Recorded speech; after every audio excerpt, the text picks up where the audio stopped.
Hi there, welcome to another edition of Pitchside. Thank you so much for taking your time to check out our content. I usually start my sessions with appreciating people that take their time to check out the content and appreciate it and give us feedback.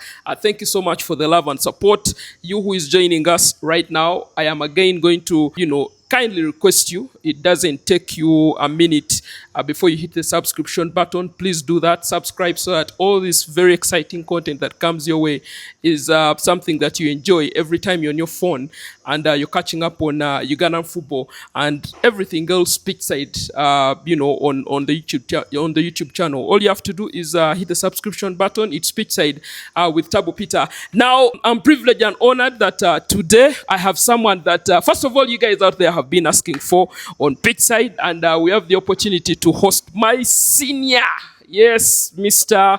Mark Ssali, who joins me on pitchside today for the very, very first time. Senior Mark Ssali, really, really excited to have you here on the show. Welcome. Thank you, Peter. Yeah, I'm glad to be here. A brief intro there, but I want to Mark. For real? Yeah, I was saying bring on Mark. We want to see him on pitchside. Okay. Now here you are, which is a very good thing. Yeah, I guess it's a nice thing. Yeah, to reach out to more audiences and talk sports. That's my passion. That's my life. That's our passion. So yeah, but how is Mark to Mark? Because I need to tell people out there that in as much as Mark Ssali is on pitchside, he's also a part of Mark to Mark, a channel that he runs with my other senior, Mark Namanya, where they give you all the latest headlines in the world of sport. Yeah, it's going well. It's much newer than yours. Yeah. There are so many of you guys from the younger generation who have started these podcasts a lot earlier than we did. Yeah. I took a few years off the microphone and off the screen because of the other work that that I've been doing and everything. But ultimately, because when the people started to ask too much, Mark and I got together and said, but why not? Let's give it to them. So ours is a lot younger than yours, but it's going well. It's okay. It's definitely, we're in the same boat, literally. Yeah. So we have to support each other, which is a very exciting thing. All right. So Mark Ssali is here for a number of talking points, but majorly, as you all know, the Uganda Cranes under the head coach Paul Putt are preparing for the upcoming AFCON 2025 tournament that is going to take place in Morocco not too long from now, when this show will be out there on YouTube. There's been lots of talk of how Cranes are going to prepare for this one, and the man who is at the helm, Mr. Paul Putt, just how ready is he to steer on the Cranes? But most importantly, is he still around? Is he going to still run the Cranes at AFCON 2025? Because we know his contract is running down on 1st of November. So we are here to break down basically Paul Putt's reign as the Uganda Cranes head coach ever since he came in, and just how much and how far he's come. There's just too much for us to delve into. But just to take you back a bit for the uninitiated, is that Paul Putt was named Cranes coach in 2023, replacing coach Milton Mitchell Sredejovic. And when, of course, he came in, he had a lot of things he had to do to make sure that probably people get to notice that he's the man at the helm, which included making sure that the Cranes qualified for AFCON 2025. Also included the Cranes playing at the World Cup qualifiers and putting up a show. And I can tell you that, after all this period that Paul Putt has been under, or has been at the home of the Cranes have qualified for the AFCON. For the first time since 2019, they finished second in the World Cup qualifiers, behind Algeria. Algeria, of course, took the slot. And a lot of other things. Chan, first coach to take the Cranes out of the group stages of Chan. We played here when we hosted the tournament. So there's just too much. But Mark, let's start from Paul Putt and your observation of what he has managed to do ever since he came in. How have you observed him, and what's your take home from his reign? I think his has been a very successful reign. Look, we've had foreign coaches of the national team over the last decade. Yeah. Bobby Williamson, Desabre, McKinstry, Mitchell, back and forth, and him. And I think that he has done a lot better than almost all of them under the circumstances. His team, actually, it might sound like because it's fresh in the memory, but his team has actually been playing more exciting football than his predecessors. And, Desabre's team excited for a bit, but I definitely would fancy this Cranes team over most of the other Cranes teams that the other foreign managers have been in charge of. And that is because, and it's evident in one or two things. I mean, statistically, they've scored more goals in these last few couple of years than the Cranes were scoring previously. It's something that we talked about quite a bit. It's something that I personally have always been passionate about. When I say this every so often because it comes up, when the federation, that is Fufa, when they asked me, among several other stakeholders that they did, when they asked me to help define the identity of Ugandan football, or what it should be, because it wasn't important what it is now more than what it should be. Which direction should we go? I did, among several other things, point out that I thought it was imminent, it was important that we start to define ourselves as an attacking country. We've always been famed for good goalkeepers. We've been solid defensively in times when we couldn't score.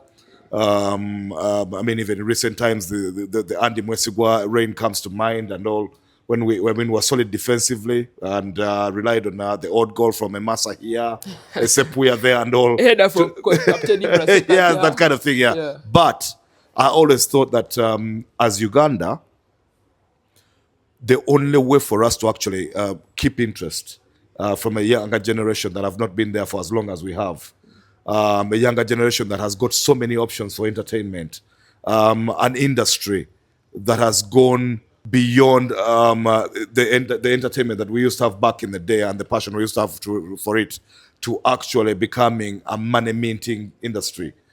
That Uganda, we had a commercial one, yeah, that we have got to define ourselves as an attacking country. And that is because it wouldn't be so far from what we have been anyway. It's just that we just sometimes forgot to recognize it for what it was. But I say this, I'll just tell you this, that Uganda, we are the country in the 70s that gave the world Philip Omondi and Paul Ouma. Yeah. We are the country that in the early 80s gave the world Davis Kamogani, Issa Sekatawa. We are the country that eventually gave the world Majid Musia and Jackson Mayanja. All the way through, we're the country that gave, in the 90s, towards the 2000s, that gave the world Robert Aloro and Fred Tamale, and then eventually gave them the Momo attack, Hassan Mobiru and Andrew Mukasa. We are supposed to be defined as that country, the country that has great goal scorers, but also great midfielders, because behind all those guys I've named, those strikers, individual and partnerships, they were good creators. They were guys who actually created chances, and these guys scored them and made their name. But we are a country that had become so reliant on the set piece, so reliant on good defending, and on an early goal and things, and for 10 years, so reliant on a goalkeeper, because Dennis Onyango then became Uganda's best player, and it wasn't even close. Yeah. And that was for around a decade, and we survived on Onyango's heroics and his ability to organize his defense, and then for us to see out games and things like that. Which is why when it came to deciding games in which we needed the odd goal to qualify, we couldn't get it because we were not that. And the game against Kenya at Nambole is one that comes to mind, but there are several others like that where we missed out either on goal difference or head-to-heads, or we just couldn't get that 1 point or 2 points to cross us the line because we didn't score. And so the few goals, the one Serun Kuma goal here, a Massa goal there, or a Farouk Mia goal here became talking points because they were few and far between. Yeah.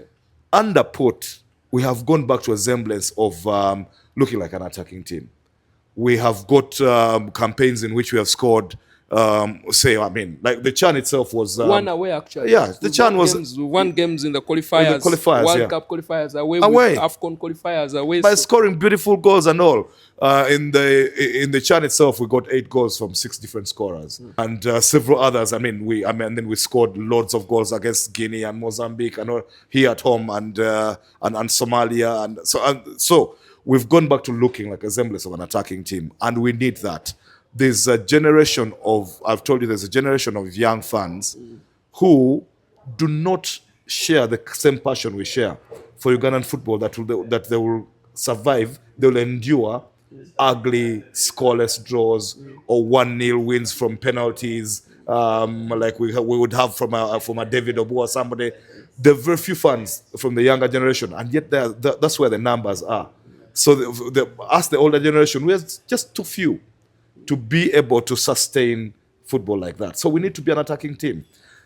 There's an association right now with that young generation and the Cranes, because actually they have people to talk about. They have goals to reminisce about. And very good goals. You have yeah. Travis Mutiaba, Travis Mutiaba, Alan Okello Okello. against Mozambique. That was a beautiful goal. The goals in South Africa by Omedi and Mato, brilliant strikes from 40 yards out and all. So there's been plenty of those. And we look like an attacking team. Look, and I'll give Put a lot of credit for that, because when he came in, a person like Alan Okello had been out of the national team because the previous regime had actually considered him a luxury. And it was unthinkable, even when they called him up, under the circumstances, totally unthinkable that he could even grace a pitch at the same time as Travis Mutiaba. The first person to actually play them together was Paul Put. And that is against all normal defensive ethos in football today, where midfield are set up with a double pivot, which means that you've got two defensive midfielders and at least one attacker in front of them in a midfield three. Most teams play that way with a midfield three and a 4-3-3. And Put actually went out and put two guys who the previous coaching regime considered luxuries together on the same pitch, meaning that there was only one guy to chase around and win the tackles, because he wanted these guys in possession on the ball and creating. That didn't last long, because these days Mutiaba is just a sub for Alan Okello. But at least he came out and you understood where he was coming from. And Under him, Okello has become a factor again. This is a guy who, when he first popped up at KCCA, was the next best thing. We thought Jackson Mayanja had been reborn with a left foot, because he popped up at the same age as Mayanja had at KCCA, and just took the world, Uganda, by storm. And somehow it didn't work out. I mean, the injuries affected him and everything. But most importantly, the guys who were in charge then would rather have played 3-4 defensive midfielders inside in that pack than actually play a player of his luxuries, because they didn't think he tracked back, or he won the ball back, or he was useful off the ball. But listen, I'm of the belief, and yet I also understand and appreciate, and actually I also a proponent of great tactical shape, of balance, and of teams being able to do work off the ball to help them get the ball back so they can use it. But I'm also a proponent of the creative part of the game, which I don't want to be lost to tactics, to organization, to work ethos, and to the robot-like nature football has taken on in recent times, where individuality is no longer important, because the unit comes first. And so you have got all these average footballers, thousands of them around the world, making up units which actually go and win trophies because of their discipline. Because of their discipline. Now, for me, I know again that is something that would eventually bore new people you're trying to interest in the game, because they would come and every game would look like the other. Every guys are playing the same thing. They are either playing low blocks or high presses, and they're working so hard off the ball, and then it's pass, shoot. Nobody is taking on the defenders. Nobody is exciting you with some trick or some ingenuity that you will talk about in the pub the next day or at work or everything. Yeah. So. Under those circumstances, I appreciated Paul Put. But it's not just about Alan Okello. I only use him as an example. But I'm talking about the team becoming more attack-minded. Statistically, you can see in the goals. But look, under Paul Put, we have seen the emergence of Rogers Mato and Dennis Omedi. I was actually going to ask you, Mark, before you get to some of these talents that have popped up here and there, he's also the same coach who has trusted in local-based players. I think under Paul Put is when you see most of the local-based players who have been given opportunity, not only at CHAN, but in the World Cup qualifiers and the AFCON qualifiers. Just how far has he gone in trying to show the local players in Uganda to believe in themselves and actually tell them that they can play football for the Cranes? Yeah, listen, I have heard differently. There's a few people who told me that, for example, he wasn't very interested in being associated with the CHAN team because he didn't think there's a lot of value coming out of the Uganda Premier League in as far as individuals with the ability to play at a high level, and that which is why he'd stayed away. But there's a lot of evidence to the contrary as well. Several players have actually emerged and got into that national team, coming out of just the UPL, and now they're becoming mainstays. You've got players who are competing favorably for places at in the final squad of AFCON 2025 in Morocco, with the guys who are sure, the foreign-based contingent, which is sure.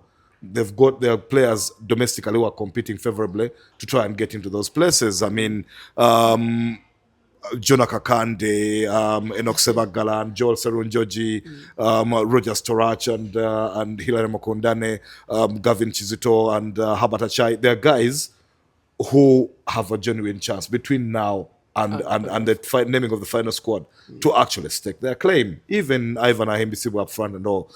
Because if you ask me, for example, I'll say that for now, Ivan Ahembisibu is a more valuable backup to either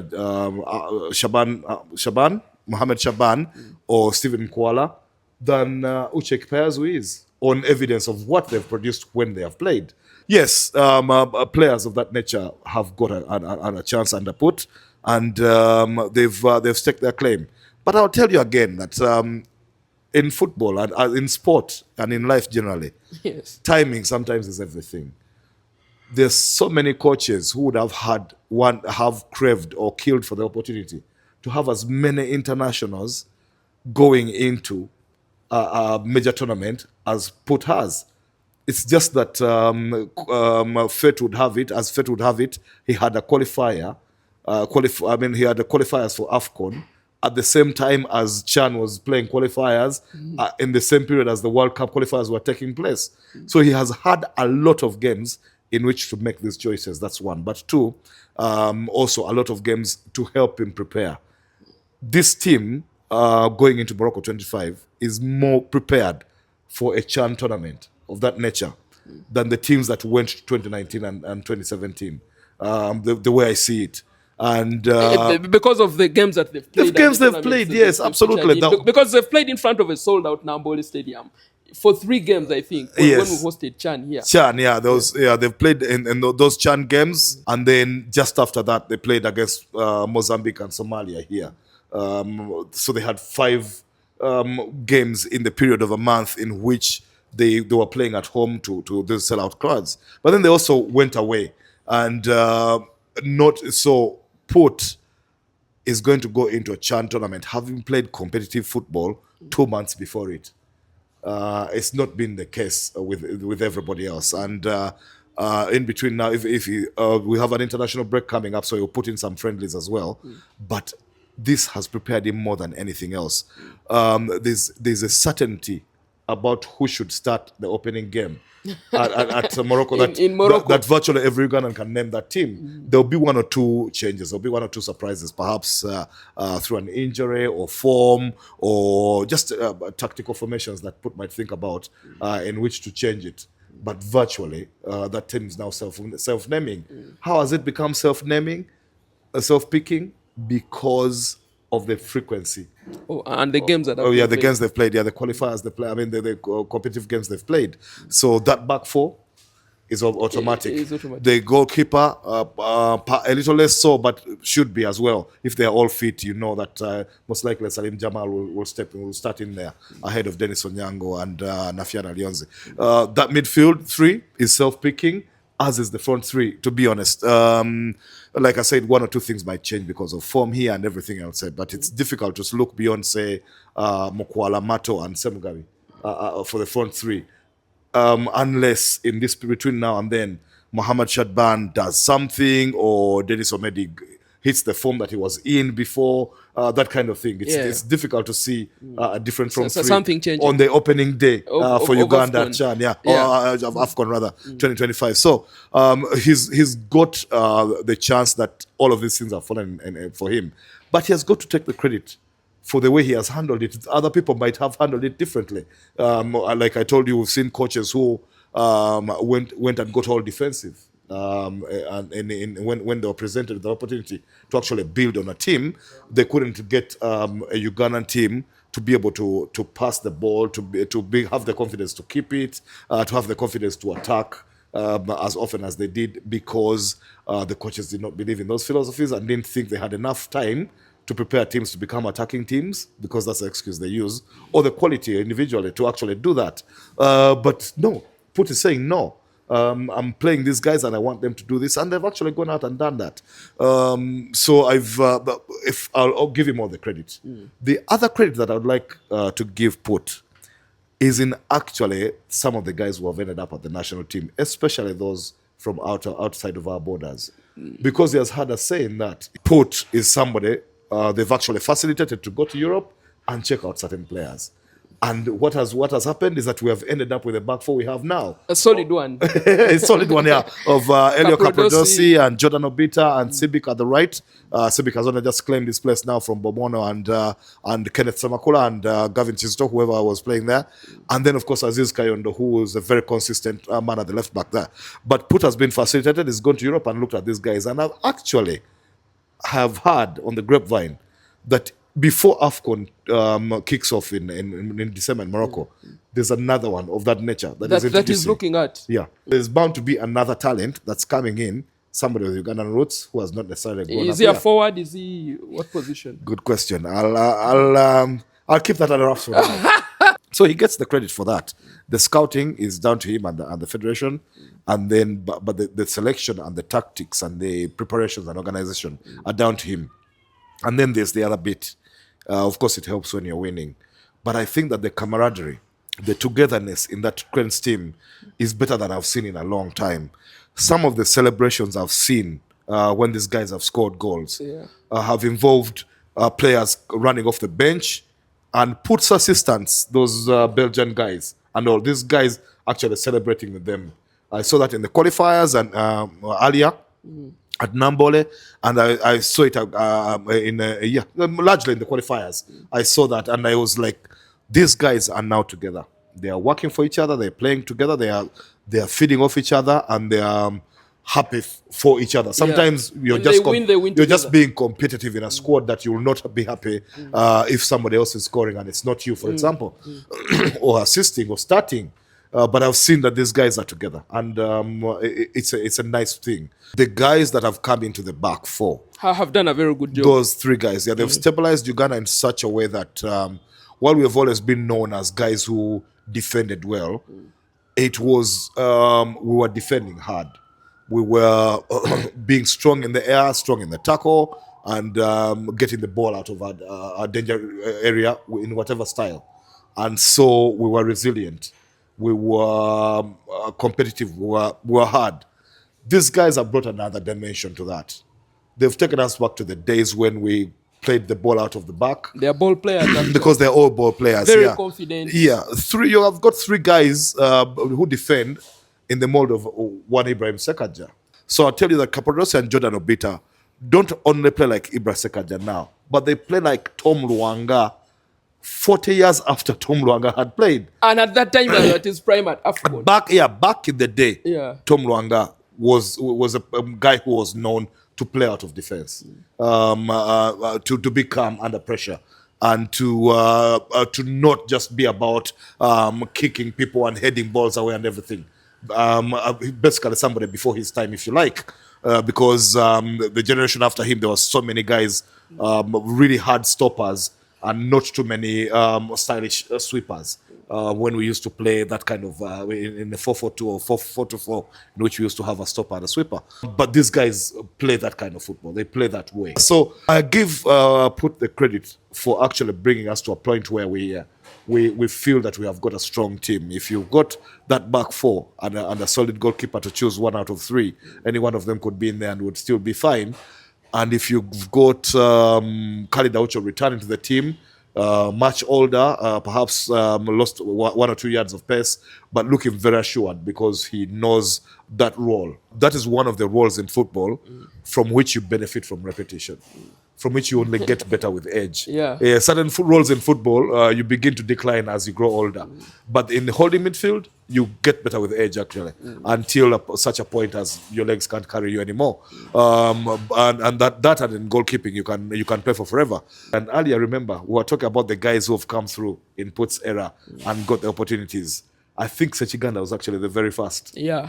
Yeah, it was the very first. If you remember correctly, yeah. Yes, yeah. Sports Club Villa, he Yes. captained them to the league title. Yeah. People noticed him, and then Paul Put said, okay, let me give him a chance. Of course, there was so many questions. Yes, a bit slow, a few yards here and there, but he got in there. He was trusted. He trusted him, he trusted him, and he played all the way until he actually got himself a pro contract out of Uganda into Rwanda. Yeah, but my other question, Mark Ssali, that I wanted to ask is, if you look at the patterns of Uganda Cranes under Paul Put, you look at the World Cup qualifiers and the AFCON qualification campaign, we had a number of people scoring goals. Yeah. The style of football changed. We're a bit fast on the break and stuff like that.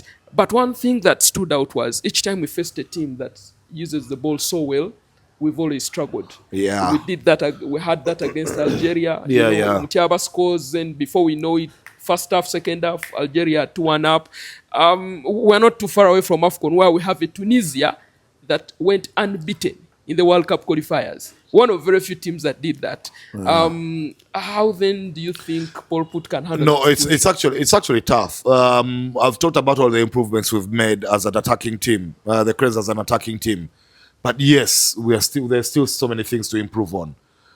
The ball retention, ball possession retention, they're moving men and ball around, recycling the ball until you get opportunities for the break, for the runs that Mato and Semugabi make and Kuala and all. Removing the ball until we get such opportunities is a difficult thing. We are better on the first break because that's 1-2 passes and you're in the final third. And maybe because we saw first player.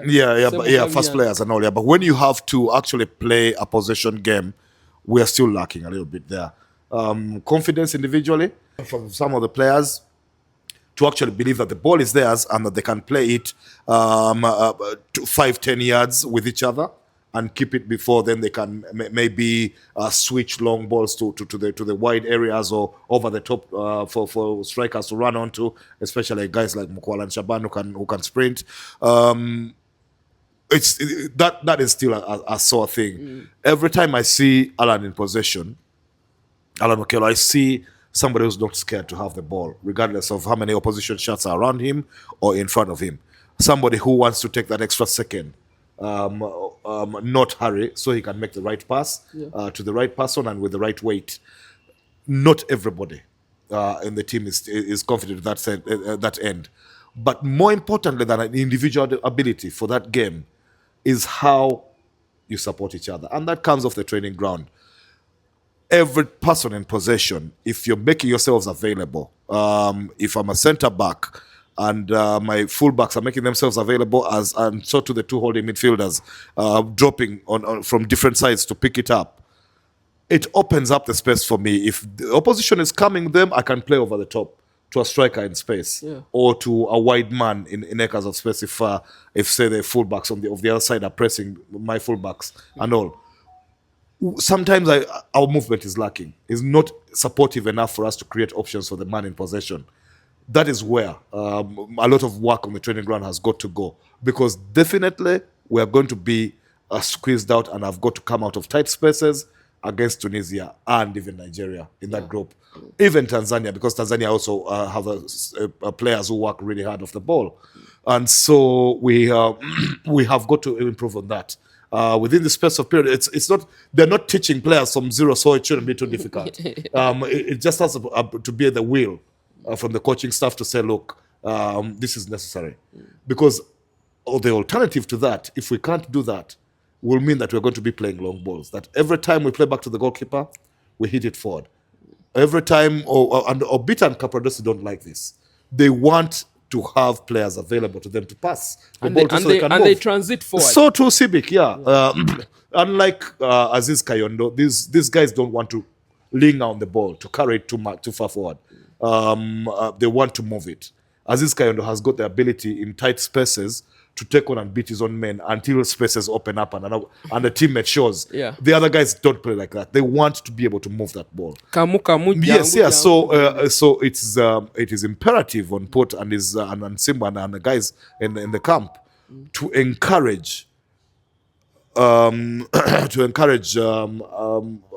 captain, as well as Kenneth Samakula, who, like I said, I could still do with a lot more on the ball than he does. To encourage those two to always be available, to encourage Aaron Cole to be able to drop deep and pick the ball off these guys and drive it forward, or whoever will be playing in that role, if it is Travis Mutiaba or whoever. And to actually also encourage, even if they are runners, to encourage our wide men, Mato and Semugabi, to be available for the short pass when they need to, and to be able to use it. Sometimes Semugabi's first touch is dodgy. Sometimes Mato's first touch is dodgy. But it's because their style and the style of the team has promoted their willingness to run ahead of their abilities on the ball, in small spaces. But but it's not rocket science. These guys are young enough to be able to make those adjustments, and they have the talent actually to make them. So it's not like I'm asking for things that are impossible.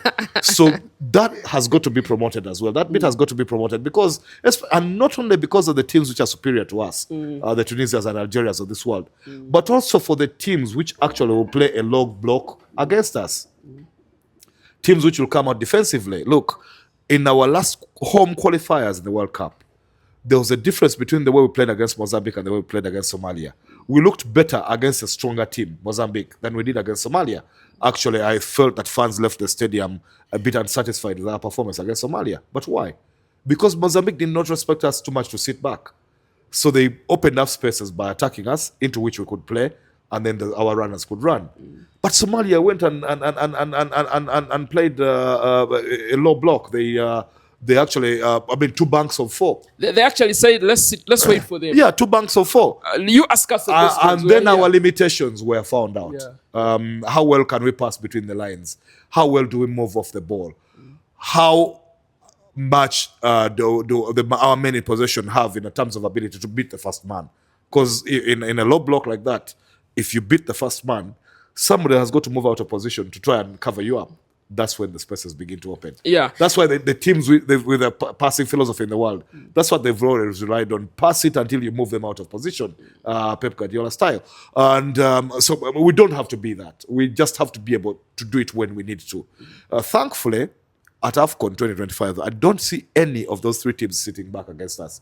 Not even Tanzania, because that is even a derby. Tougher for us in certain senses than playing against Nigeria. They don't respect us. Tanzanians don't respect us to sit back and defend against us. Even they know that their fans will not allow them to. Attack Uganda. It's just Uganda. So they'll also open up. It's bound to make for an exciting game and exciting viewing. So we don't have to worry too much about that. But yes, going forward, our culture as a country, we've got to develop that part of the game a lot more than it is now. All right. Would you actually say that Paul Put has been vindicated with the technical team that he came with? Because when he was announced, he has a physio who he came with, he has a goalkeeper coach that he came with, and there were a few noises made here and there. We'll bring in a local, goalkeeper coach, bring in, stuff like that. No, I understand. Briefly, would you say it's vindicated? With no, I understand where those people are coming from who wanted the locals to be around, and I'm a bit of a contradiction under the circumstances, because I'm somebody who, in my other walks of life, will support Bubu in that sense. But there's a solid difference, and there's a reason why all around the world, managers who are picked move with their backroom staff, because of the guys who are used to their methods. Sometimes they don't have too much time to settle in, because the pressures of the jobs of management these days, whether it's national team or club, are such that you've got to start delivering almost immediately. And for you to change, it would be a major paradigm shift if you are a Belgian coach, to come here and have an entirely Ugandan backroom staff and start to make them unlearn the things they're used to, because we have our limitations. It will be hard for you to we have big limitations as far as coaching is concerned in Uganda. We know about those, but that's a story for another day. And so there are so many limitations the guys might have where modern football is concerned. And now to make them unlearn certain things they believe in and take up your methods will take forever. but you have qualifiers, you have major tournaments to play. So it's best for you to come with your backroom staff. Where it's okay for me for those guys to bring their backroom staff is that in football there are enough jobs to go around anyway. There's so many other things our guys can do under those circumstances, and perhaps what the federation then might do best is to give them understudies, is to have coaching teams, coaching groups of coaches visiting training grounds when these guys are working, looking at training methods, listening to what they're doing and saying, and then watching them on match day and seeing what they're doing, and actually having them interact, engage. You could even prepare. I mean, we have coaching courses going on here and all. If you have a putter that has come into the country, or a McKinstry or a Desabre or a Bobby Williamson or whatever, have them actually have sessions with your coaches. Let the coaches see or hear from guys who have worked elsewhere, because most of us have only worked here, and perhaps a couple in Tanzania and Rwanda, maybe one or two in Kenya. So they have them listen to these guys and their experiences and their methods and why they train the way they do, why they prepare players the way they do, see them in action and man management, and see how they do their things, and then let your coaches learn, agree with certain things, disagree with others, and choose to go with theirs, but at least having witnessed them firsthand. But as far as the technical team is concerned, I agree with managers everywhere in the world, regardless of the situation, moving with their backroom staff. So basically, he's vindicated himself. And Absolutely. They've done a very good job. Absolutely. I think they've done a great job. I watch a lot of, because I don't watch them in training, but I watch a lot of their rapport with the players on match day.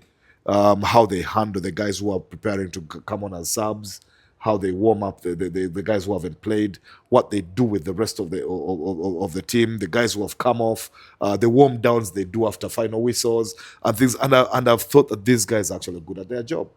And there's nothing, of course, that usually proves that you are good as much as results. But I like to look at the details and say, okay, I think these guys know what they're doing. Man, like I told you earlier, yes, I have seen how the players react to them, especially in the good times. And that when we have scored, it says a lot.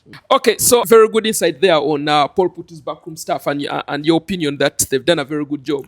So Mark Ssali, right now, the country is, of course, preparing for the AFCON 2025 tournament. For the Cranes, though, the head coach, Paul Put, his contract is expected to run down on 1st of November. And there's been talk of Cameroon making calls to him, trying to convince him to actually join them and manage them as head coach. That is the situation we're in right now. With all the things that you have said, would you give him that contract and would you say he should sign it? Or would you walk away and go to Cameroon? No, I'd give him the contract if I was the federation, because they're looking for continuity now. It's more important than anything now, going into this AFCON and even preparing for 2027 AFCON, which they actually host here. To have that continuity is good. But between the end of AFCON in mid-Jan and the kickoff of the 2027 one, the changes can be made if you want, because then there will be a bit of time. But even under those circumstances, I would have preferred that you keep the same man and let him run it. As far as Put is concerned, these guys, it's a short time, it's just a short lifespan of them as managers, keeping relevant. And when you're hot, you pick up the best contracts that are available, make that money. Go back to Sebastian. Because anything can happen. And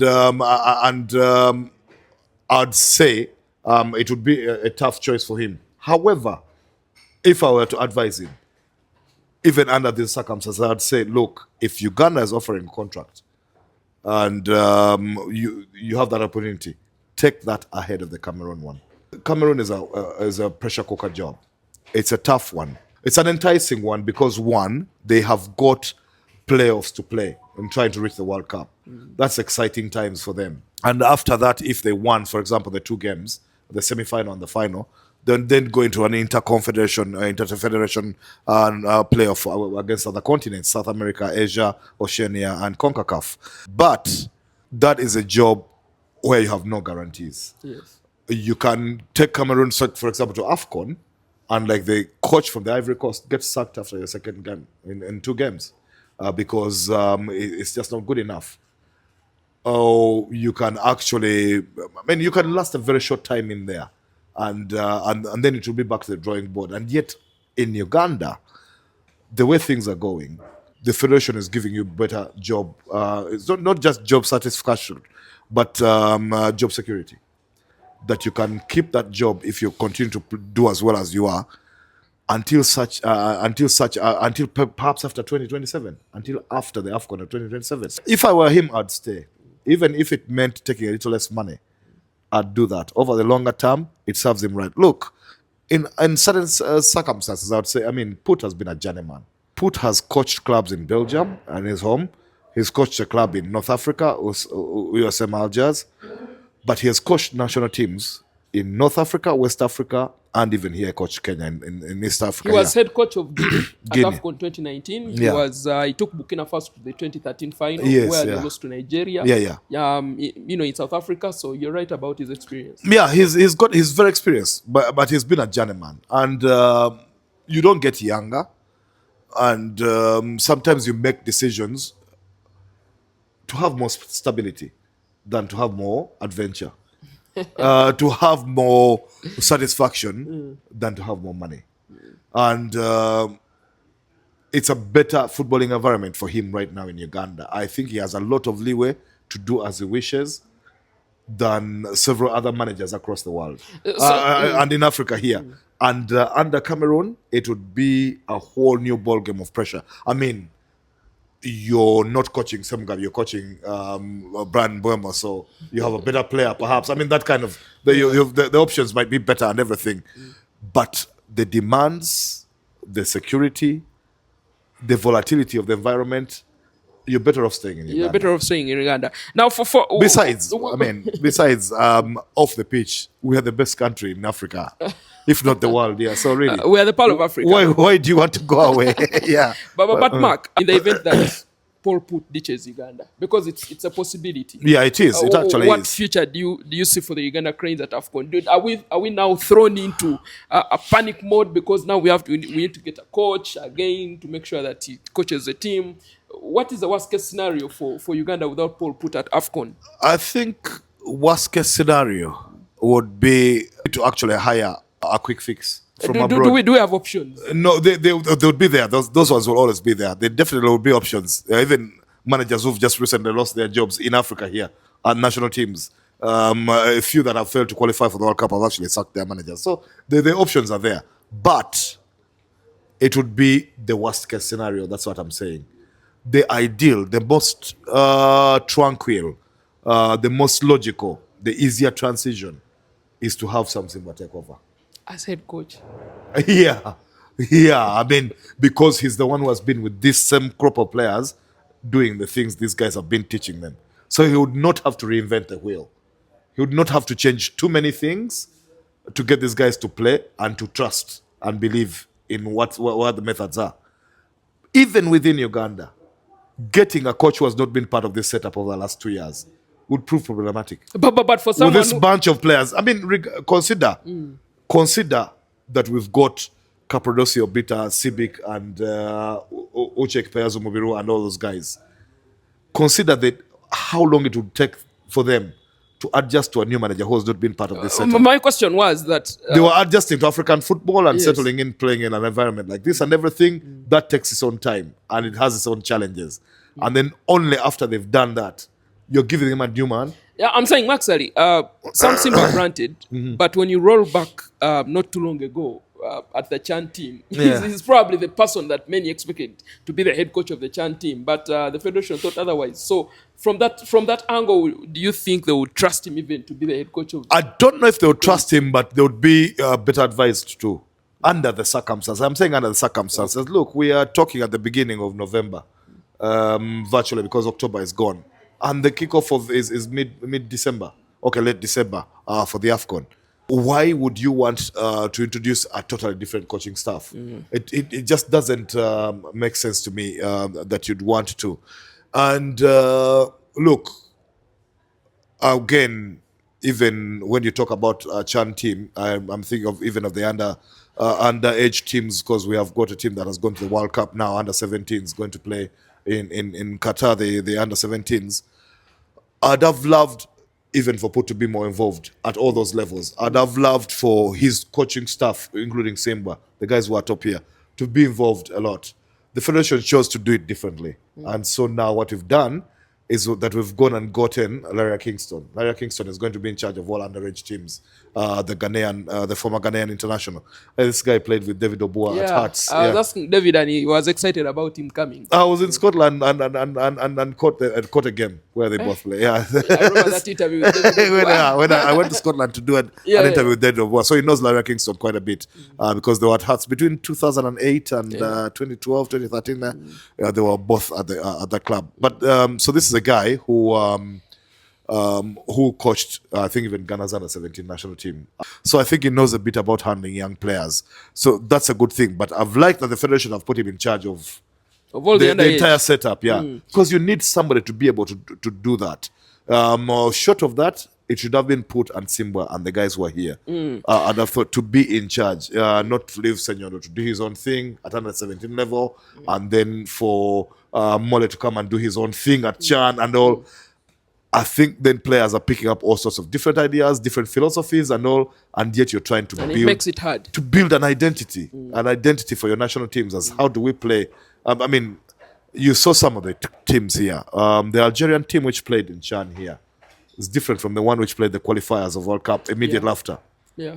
Football, same. Everything the same. Majid Bugera didn't change anything in Kampala. Yeah, same players. I mean, different players, same style. And if you want that across the national teams of Uganda, there's got to be that consistency. Yeah. As we conclude this interview, Mark Ssali, Paul Put is one of quite many foreign managers that have handled the Uganda Cranes. You can go as far back as Laszlo Zaba, Milton Michos-Redejovic, Sebastian Desabre, Jonathan McKinstry himself. What would you rank him as a foreign coach for the Uganda Cranes? I think he's done well. If he goes to AFCON, if he signs up on that contract and goes to AFCON with Uganda and gets Uganda out of the group, a group that has Nigeria and Tunisia, then there won't even be a conversation. Right now, he's up there with the best of them. He's near the top if he's not there. But this 2025 would be the game changer completely, how we perform there. Or if he stayed long enough to actually take us into AFCON that we host here and got us out of the group the same way we got out of the Chan group, the dramatics of that draw against South Africa and everything that happened before it, having lost to Algeria. If somebody did that at AFCON level itself, they'd be forever etched in our history as the most successful, as the